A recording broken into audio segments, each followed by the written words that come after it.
Paul. It's a pleasure to have you here. Subconscious Sales Advantage. Latest book just came out. Super excited the fact that you're bringing this together. And I often like to lead these conversations with something that's quite relevant in the ecosystem right now, which is most people are talking about sales technology, AI tools to help with sales, and you're coming here talking about the ultimate advantage being the subconscious.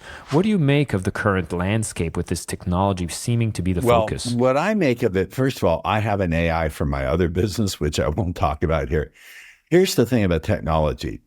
Technology, when it comes to social media, is destroying your ability to sell because of this thing I'm holding up. Yes, so this thing has destroyed people's ability to focus. Don't assume that your prospect can focus on what you have to say anymore. People now have the attention spans of a goldfish. I remember when YouTube first came out, the ads were 90 seconds long. Can you imagine sitting to a 90-second ad on YouTube now? No, I think you have 15 seconds before people can click off. So one of the reasons that your traditional sales process isn't working for you the way it may have worked 10 years ago is people's psychology, their neurology has changed to the point where they just cannot hold on to a thought or a conversation the way they used to. Now, the other thing I want you all to get is you are never selling a product or service, and no, you're not selling yourself like traditional sales tells you. You're always selling decisions and good feelings about decisions. I'll say it again. You're always selling decisions and good feelings about decisions. Now, what's the conclusion we can reach from that? The conclusion we can reach from that is that you are not a salesperson and never were. You're a decision service technician. That's what you're there to do. You're there to be the service person who serves them and making a decision and feeling good about it. When you do it through the subconscious mind, they make it feel like it's their own idea, when in reality, you engineered the whole thing. And that's only possible when you communicate with a person's subconscious mind. Now, I'm a hypnotist. I've been doing hypnosis for over 30 years. And my insight was to take all the stuff I learned from doing hypnosis therapeutically and apply it to sales. Because whether you're doing a sale or whether you're doing healing work through some hypnosis, it's all a persuasion. It's all a matter of influence. If you want, it's even a form of manipulation. When I do therapeutic work with someone, I manipulate them from where they are and strategically move them to where they would rather be. And in order to do that, I have to be clever, even a little slick in doing so. But there's nothing wrong being slick in the service of a decision that betters the world of your prospect or client. I definitely agree with that. I'm someone that really loves the process of selling, that you're basically learning the language that's necessary for people to understand the value you're trying to bring to them. Now, I'd be curious to know, where do you hold your own standards, or how does somebody set standards on what's considered a good influence versus a bad influence? A good influence is when I use my powers to take your money and your wife. Bad influence is when you use your powers to take my money and my wife. It depends on whose ox is being gored. Fair enough. And so when it comes to the power that we hold in sales, now obviously you have even more than just sales power. You're also using things around the hypnosis, and obviously your NLP training comes into play. They're all instruments that provide massive leverage when it comes to influence and using a process that gets people to make those kinds of decisions.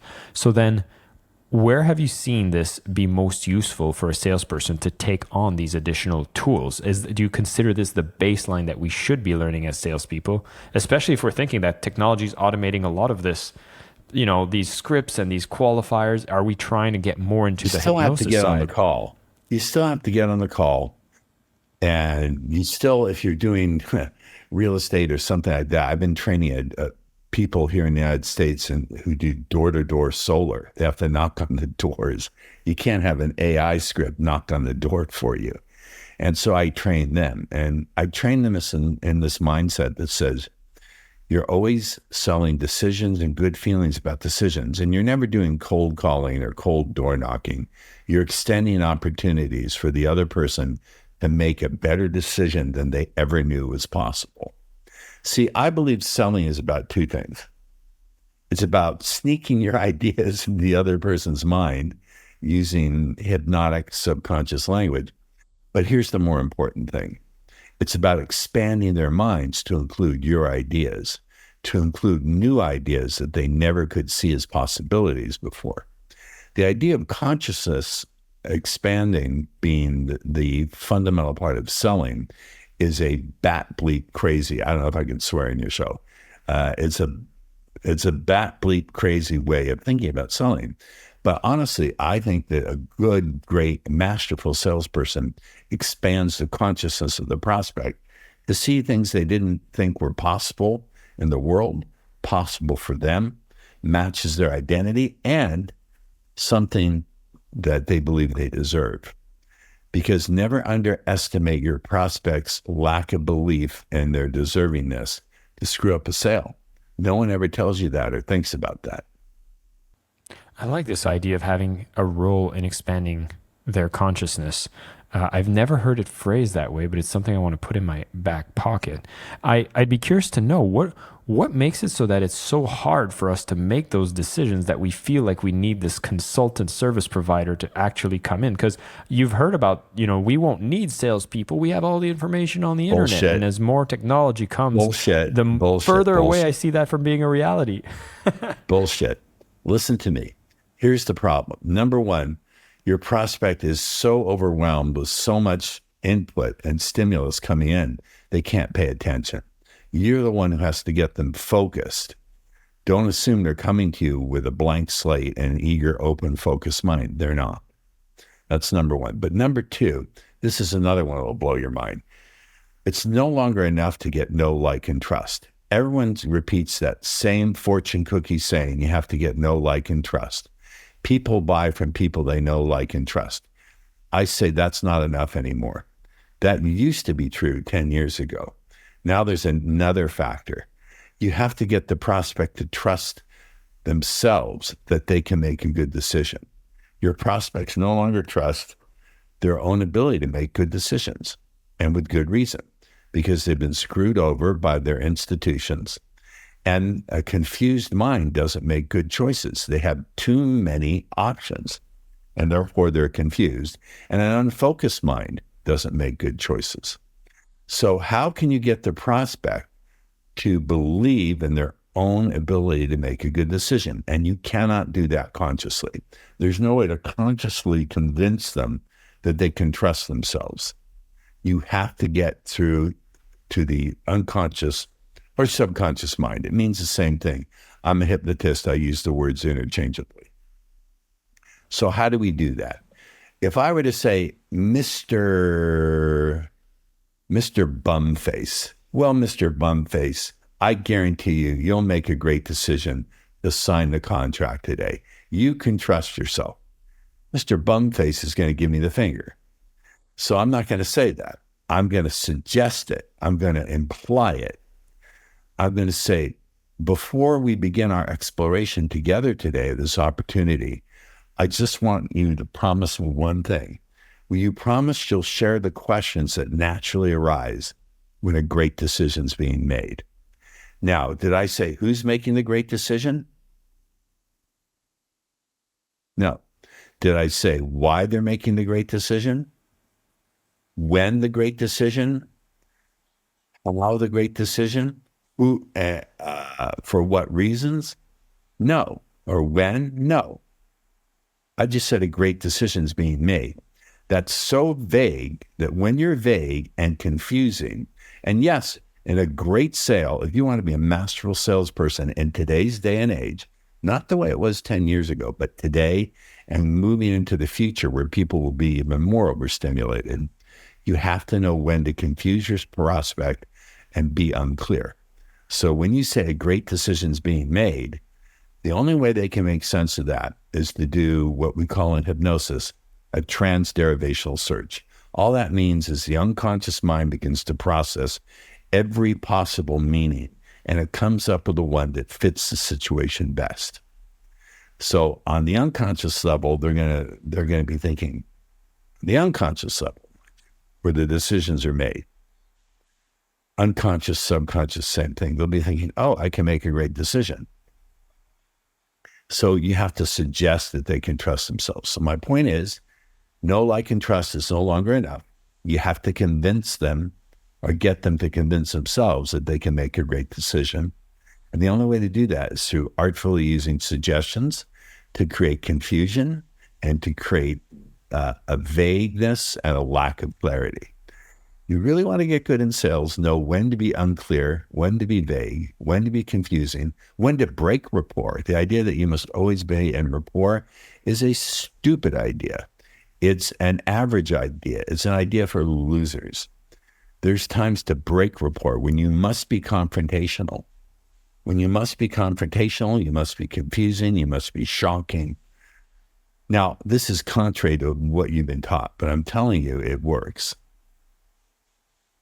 How long have you been using techniques such as this and seeing its effectiveness? Because a lot of people will be like, I originally whoa. started using it as a pickup artist. I started my career teaching people to be pickup artists, teaching men who were clueless with women how to be pickup artists. I started that whole thing. In fact, if I could move the camera, do you see that guy over there? Who does that look like to you? Is that Tom Cruise? That's Tom Cruise. Tom Cruise played a character I created that I taught under the name Ross Jeffries. Ross Jeffries is the guy who taught men how to pick up and seduce women. You see, I sprung this on you. You weren't expecting this.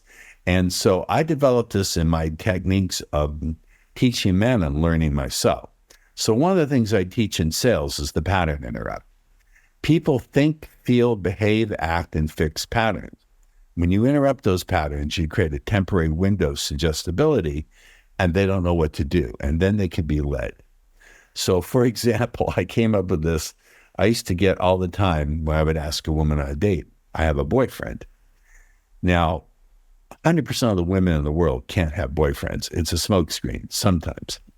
And so rather than argue, which is what most guys would do, which would fit her pattern of expectation, or beg, or just walk away, my response would be, well, Marcia, you don't need to convince me someone else finds you attractive. That's not how I'll make up my mind about you. And immediately that broke the pattern. She wasn't expecting it. I'd get a laugh. I'd just hand over my cell phone. I'd just go like that and shut up. And 30% of the time I'd get the date and get the girlfriend. So I figured this is something I could use in sales. And I'll show you a sales application because I've probably turned off and offended half your audience, but I don't care. Actually, I'm going to stop you right there, Paul, and just mention that actually one of my first talks, I spoke about how the first book probably that I read about sales was actually The Game by Neil Strauss. Ross Jeffries from The Game. There we go. I remember you now. I didn't make the dots connect. It's me, Ross Jeffries from The Game. There you go. There you go. And so you've probably not lost any of the audience. I think you've made everybody lean in and say, tell me more. Well, so how does this apply to sales, the pattern interrupt? Let's say someone says, I need more time to think it over. What are they expecting the salesperson to say? To give me an example, as you teach people, if someone said, I need more time to think it over, what would your reply be, your response to that? I think if you'd go through a traditional sales training, you'd be asking, like, oh, what are the specific things you want to talk about? Because that way we might be able to identify what is the objection and give you a proper response to that. What's the problem with that? The problem with that is immediately you're coming off as the one who needs something from them. Mm-hmm. You're putting yourself into the inferior position. You're positioning yourself as the one who's seeking value from them.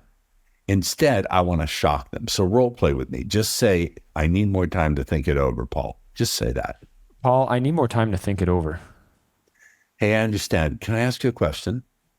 Sure. Have you ever taken a long time to think something over and it still turned out to be a horrible decision? Yeah, maybe it's not about time, but about the clarity you need to recognize a great decision is being made. So thinking about it like that, why don't we take a step back from this excitement and have a look at all the things you need to understand and recognize you can move forward. Let's start with this. And then I move down the list of items. So immediately, what am I doing? I'm attaching that objection to a painful experience I absolutely know they'd had in the past, because it's happened to everyone. It's a universal. This is what I call a counterexample. So immediately it shocks the brain. So the brain can no longer hold on to the objection. In effect, it's a hypnotic command to give the person amnesia. It's no different than if I drop a person into a deep trance and gave them amnesia for all or some of what happened in the trance. It's all effective communication has a hypnotic elements to it. So therefore, we may as well use it with deliberateness, or it will automatically work against us. So we linked it to pain, and then we redefine the meaning of it to be not about time, but about clarity. Once we get them to buy in, it's about clarity, then what's the implication? The implication is once they get clear, of course they're going to buy, because that's the only thing that was standing in their way. So you're achieving so much in the space of 2 sentences. So you get my point. You see the power of this. 100%. And what makes me think right now is that there's a lot of retraining that is necessary about what is our natural human response to adversity, right? In sales, like, we're going to be facing objections, and we're kind of having to step up to the challenge. But it sounds like our natural responses are not adequate to play with the subconscious and to gain an advantage, because your response you did right there is a trained response, isn't it? Correct. And this is where this whole bullshit stuff about always be authentic. When I hear someone come to me, whether it's in the field of pickup or sales, and they say, well, that's not really being me. That wouldn't be being authentic. What I hear is, I want to stick with my habitual patterns that feel comfortable to me, that I'm used to doing for 10,000 times. And I'll say, great, how's that working out for you? And I know you're not authentic anyway. When you get pulled over by a cop and you're in a hurry, or maybe you need to pee, or you're in a bad mood, authentically, you like to tell the cop to kiss you where the sun don't shine, but you're not going to do that. So, or your auntie knits you a sweater for Christmas or Hanukkah, and it's horrible. And she says, how do you like it? And you say, it's beautiful, auntie, when you can't wait to give it to the dog to piss on. Oh my God. All right. Well, it's not important to be authentic. It's important to be more flexible than your client. And what I'm getting at is that there's a lot of these things you could learn wrongly as well, because what you're speaking about are things that you've put into practice. You've seen how it reframes. And so when I want to put myself in a position of improving my sales skills, like, I need to pick up the right book, and I need to realize that, okay, there's specific things I need to apply, but even more than that, there's specific resistances I need to overcome to be even open to applying it. And of course, we're going to put in a link into the show note. You guys need to pick up a copy of The Subconscious Sales Advantage. We'll have a link in the show notes for you guys to grab a copy, because all of the specific scripts, instructions are going to be included in there, so you can actually apply that properly. Well, that's not true, because it's a short book designed to be read in like 40 minutes. The real stuff, that comes later, but it's enough of a taste where you can go out and try it and actually see results. Mm. And so what about the resistance? You already talked about overcoming this whole authenticity gap, but I could see for especially someone who's listening to Selling with Love, like you're going to be wondering, like, oh my God, how is this, like, how do I stay clear to the integrity? We talked about wanting to help people make good decisions. Are there things that you suggest for people to do? Because you're giving them like a really powerful weapon here. And I feel like we need to actually qualify people before handing them the, the nuclear launch codes here. Well, here's what I'll say. One of the most expensive things you can do in business, I learned this 30 years ago from my mentor, Dan Kennedy, a marketing legend. You know who Dan is. Dan said the most expensive thing you can do in business is to acquire a customer. The second most expensive thing you can do is to lose a customer. So if you do something to screw someone over, nowadays, I don't know if they have it in Indonesia, but we have Yelp. Do you know what Yelp is? Mm-hmm. Yeah. Do they have it there where people? We don't have it here. We'll use like Google reviews, but like there's plenty of places to talk about. Yelp is on my phone when I want to try something, a restaurant, an auto repair service. I look them up on Yelp and I see what people say their experiences have been.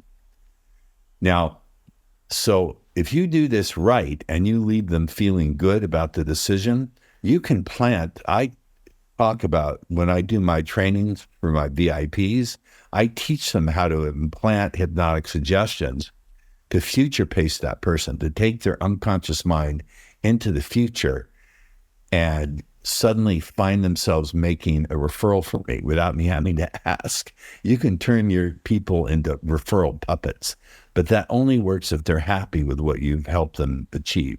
Remember, I honestly believe that sales is a heroic thing. It's a heroic thing because when you help someone expand their idea, their beliefs about what they can have in their world, that, if you do it right, will generalize out into other areas, believing that they can have what they want in other areas of their life if you do it properly and powerfully. So think of yourself as a decision service technician and really an agent of conscious expansion, an agent of expansion of consciousness.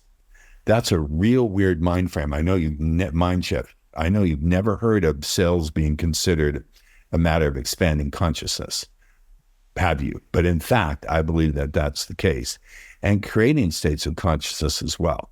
I teach my VIPs, for a moment, just forget about the actions you want the prospect to take, forget about your pitch for the moment, and first think, what state of consciousness do you want them in to receive that message? Do you want them in states of boredom, states of being unfocused, overstimulated, doubting themselves, overwhelmed with too many options? No, you don't want that. You want them in states of being focused, states of believing every word you say, states of trusting themselves, and even an increasing state, as I just slow down my voice and speak in rhythm with your breathing in such a way that all you see is his face, and all you hear, that's right, is his voice.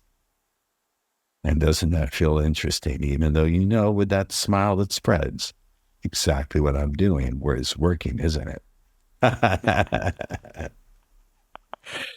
Everyone listening, and you should definitely pop into the YouTube and see the video version of this conversation because it gets pretty interesting. Paul, I really like this idea of what state you want to sell to. And I have to share a story of mine, which is there was this gentleman I wanted to do business with, a big company. And I've had conversations with them. And I don't think I was at my best for selling it because I've heard some of their problems and gaps in their business. And I said that I could help. I made some offers, but I wasn't very proactive. I wasn't necessarily too pushy. I don't think I've used any of the powerful language that could help somebody make a decision very early on. And what happened is we ended up being in conversations for a few years, actually. And it was only much later where the state that they were in, where they actually decided to make a transaction with me, was a state of desperation.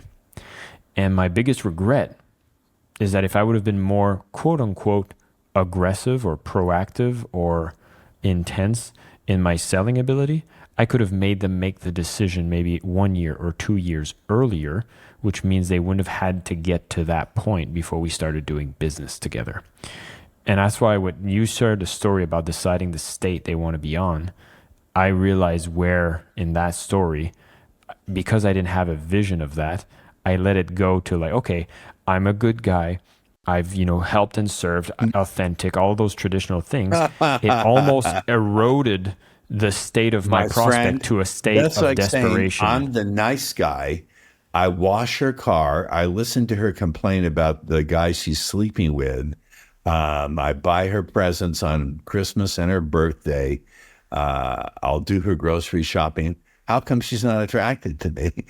You got to do what works, but do it with a sense of joy and in a way that serves your prospect. When you expand their consciousness to shift their beliefs about what's possible in the world, what's possible for them, what they deserve, and does it fit into their sense of who they are? When you expand all of that, I'll give you a metaphor. Let's say you are standing in a hotel room on the shores of Hawaii, right on the beach, But instead of looking at that bay window, through the bay window, that beautiful ocean, the crystal clear blue dancing in this inextricable, primal, pulsing dance with the azure aquamarine. Instead of looking at all that broad vista, that beautiful place, the horizon, where the limitless sea meets the unending sky, you're turned around, you're looking through the hotel door peephole, you know, that little fisheye lens, because you're afraid of what's coming through the door. My job is to turn you around from that narrow vision of fear and look at the wonderful possibility in front of you.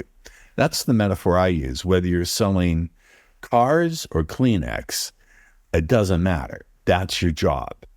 That is your job. And the best thing you can do for someone is to lead them unconsciously to the place where they believe that they can make a good decision, where they trust their ability to make a good decision. Sometimes you have to be confusing to do that. You have to be unclear. You even have to be confrontational from time to time. If you're focused on, I don't want to make them uncomfortable, well, sometimes in the best relationships, there's discomfort involved. You'll appreciate the fact that one of the quotes I speak about is don't choose comfort over conversion, because now you're not serving the client. So I definitely agree with you on that one. The space where I'm actually, let me say, confused is the part of confusion, because that's the first time I've heard about that. And I'd love to expand on this. What is it that happens subconsciously when we're confused that makes it so much more effective? The conscious mind does not like being confused. And so Milton Erickson, the father of modern hypnotherapy, who took it out of the realm of look at the watch, you're in my power, and made it conversational, oftentimes would use confusion techniques because the mind does not like being confused. It doesn't like it. It will just retreat into unconscious compliance. So let me give you an example of a clear statement and a confusion statement. All right? A clear statement that's factual is, you know, Mr. Jones, as I'm about to demonstrate how our widget is 15% more energy efficient than the one you're currently using, I think what you'll enjoy the most and feel yourself really interested in is the fact that it cuts costs by at least 30% as measured by the following KPI.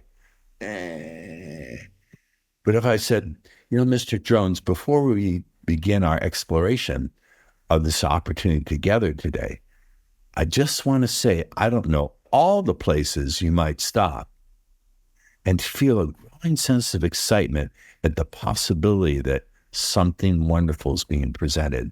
But as that's taking place, may I extend one invitation to you? Can I invite you to just please share any and all questions that naturally arise when a person can recognize a great decision's being made? Now, did I say anything specific? Anything specific whatsoever. Semantically and grammatically, it was well-formed. Colorless ideas dream furiously is a semantically well-formed sentence. Furiously dream ideas colorlessly is not. So it's semantically well-formed, but it's empty of content. So the unconscious mind will fill in the blank. Now, when I spoke to you very vaguely, did it seem to make sense to you, even though I didn't say anything specifically?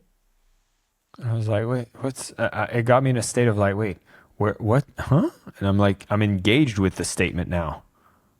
Exactly. Now you're curious to hear what comes next. And curiosity is a really good state to have someone in rather than a state of being neutral. You know what's interesting is you make a statement like that, it doesn't necessarily build likability, because it makes you almost like a bit, you're like, what's going on? But I don't even, that's not a bad thing. No. Listen, intrigue and curiosity is a great jumping off point for either getting some of the sign on the dotted line or jumping between the sheets, as well as laughter. See, you have Ross Jeffries from the game, you fanboy. Yeah, I've dabbled in that, and I actually followed Neil Strauss quite a bit, and so yeah, I've been exposed to that world. It's helped me graciously, especially with the fact that, being the nice guy is not going to be the most effective way. And in sales, the same thing. If you're, call it sales friend zone, they're going to ask you to follow up or just, oh, we'll just think about it. You're going to meet the objections because you're being a pushover. It doesn't do my prospect a service to let them ignore the gift that I'm offering to them. Paul, I'm very curious. When it came to bringing out subconscious sales advantage, it came out in today's age. Why do you think it's one of the most important times to be able to master this more than any other time right now? Because as we started this conversation, we're so overwhelmed. Because people are orbiting the whole society, the whole Western society. I don't know if I'd include Indonesia in that, but all of Western society is orbiting around the dark star of ADHD and narcissism. And in order to cut through ADDHD, I'm neurodivergent, ADDHD, and all sorts of other things that I want to get into. In order to cut through that, you need a powerful set of tools, and the old tools don't work anymore.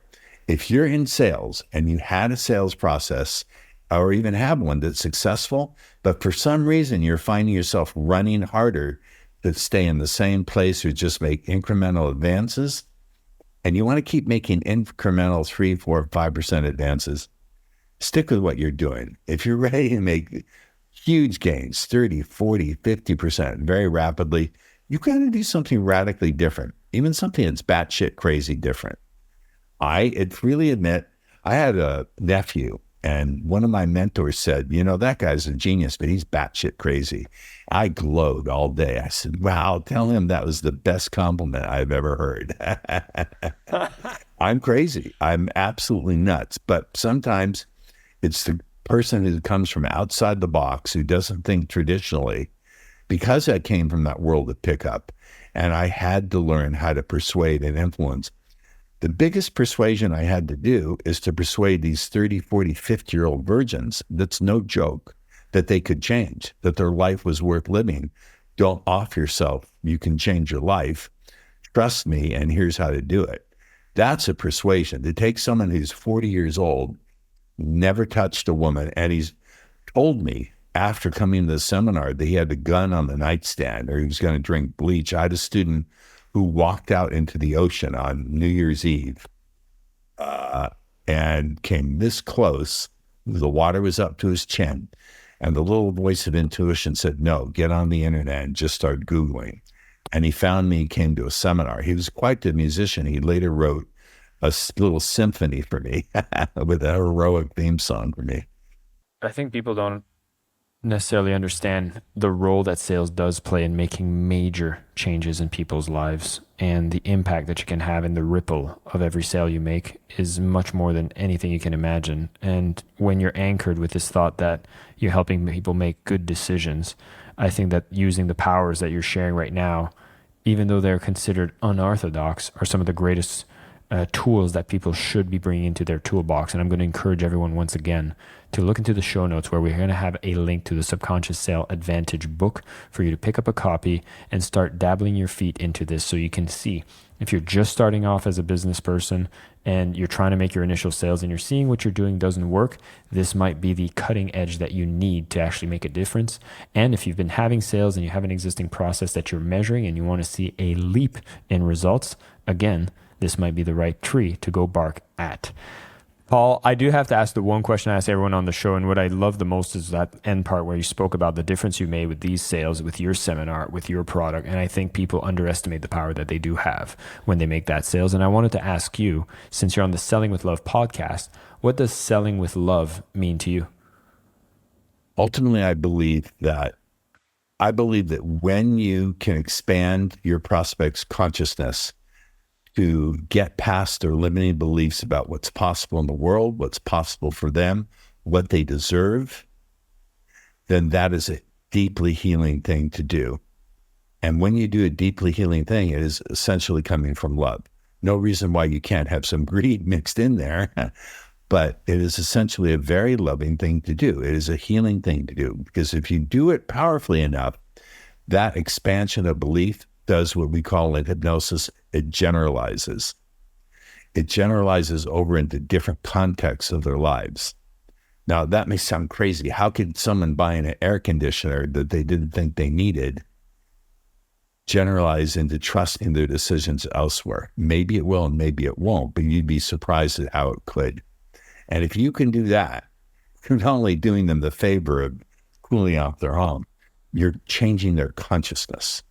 Changing someone's consciousness for the better is a damn good thing to do, but it takes magic. It takes a great guide, a wizard, if you will. I've been called the sorcery, the wizard of words. And when it comes to pickup, I've been called the godfather of game, the prince of pickup, and et cetera, et cetera. Paul, I just wanted to say, for me, the biggest takeaways here is just understanding that everything that you know about sales can be challenged and looked from a different lens, especially from someone who might have come from a different industry and saw what works in a human-to-human interaction. The fact that you came from the pickup world and then you're applying these concepts in sales, again, we're talking human-to-human communication. And I can see that there's a lot of tools in our belt that we haven't been using that actually allows you to get people to make more powerful decisions for themselves. I like this concept you shared around having them understand that they can trust themselves to make the decisions, not directly telling them that, but leading them through the power of suggestion. And a lot of the tools that you bring to the table makes people more comfortable in making those decisions. We're overwhelmed, we're overstimulated, and we're kind of having this paradox of choice. And so knowing that the salesperson is not going away, matter of fact, we're probably going to be more needed than ever, especially the ones that are using the tools that are necessary to support, help people make good decisions, and of course using subconscious tools such as you've suggested. I'm going to again remind everybody to go into the book where you're going to be able to get a taste of some of these techniques. We've shared a few on the session today that we're going to be able to apply in objection handling, and it's been an absolute pleasure to discover this world. Thank you so much for your time. It was an absolute pleasure. Thank you. And I'll say to the audience, as you naturally and easily and readily find yourself going and grabbing your copy of the Subconscious Sales Advantage, I don't know at what point you'll feel that growing desire to continue to learn as you think to yourself, I've got to have more, Paul. But as that takes place, you'll see at the very end of the book, there's a little link you can click to apply to work with me. I'm not sure exactly how quickly you're going to click that link. Only you can be the person who understands when that's going to happen, and only for reasons that make sense to you. And I'll leave the close at that. Thank you so much, Paul, and everybody else. Check out that book and keep selling with love. Thank you so much for listening to the Selling with Love podcast. We have some previous episodes you can tune into right here. And if you prefer the short form content where you get to the point in under 10 minutes, we do have a ton of clips from our best episodes that are being shared on this channel as well. So pick which one supports you the most. And of course, thank you for liking, subscribing, and of course, selling with love.